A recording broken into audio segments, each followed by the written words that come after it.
歡迎大家嚟到 HTC 特約 Football Field。歐國杯分組賽就打完啦，咁啊進入8強階段啦噃。係啊，嚟緊會行淘汰制，輸咗嘅冇得留低噶啦。咁不如等我哋睇下歐國杯分組賽嘅賽事預測總結啦。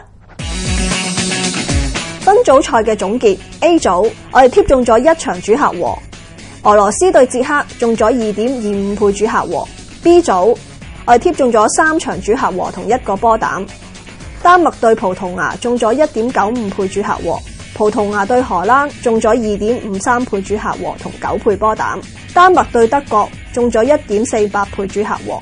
C 組，我哋貼中咗4場主客和，愛爾蘭對克羅地亞中咗 1.95 倍主客和，西班牙對愛爾蘭中咗 1.18 倍主客和，克羅地亞對西班牙中咗 1.4 倍主客和，意大利對愛爾蘭中咗 1.33 倍主客和。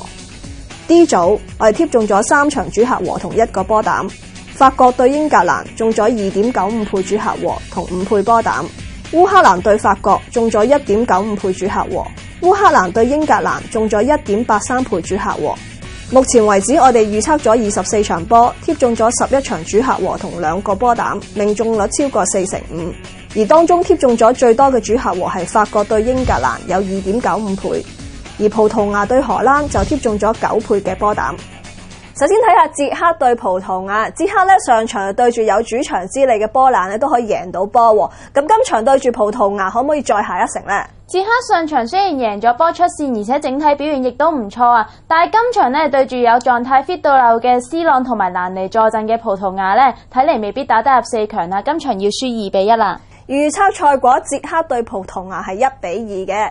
再睇下德國對希臘，希臘咧喺分組賽最後一場咧嚟個絕地反擊，打入8強。咁今次對住奪標熱門之一嘅德國咧，有冇機會再創神話呢？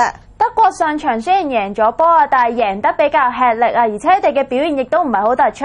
相反咧，希臘嘅防守就越踢越好啦，今場有機會贏埋1-0添啊！預測賽果，德國對希臘係0-1嘅。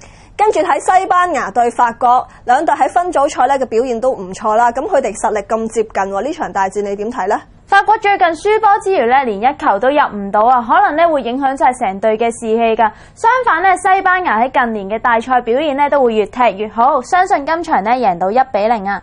預測賽果，西班牙對法國係1-0嘅。再睇下英格蘭對意大利，兩隊咧近排都贏咗波啦，而球員嘅狀態都好好喎。咁呢場5-5波，你會稱高邊隊多啲呢？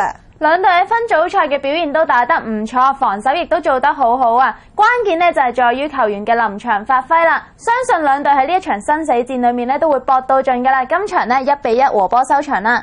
預測賽果，英格蘭對意大利係1-1嘅。Fiona， 不如等我重溫翻今次嘅賽事預測咧。捷克對葡萄牙1-2，德國對希臘0-1，西班牙對法國1-0，英格蘭對意大利1-1。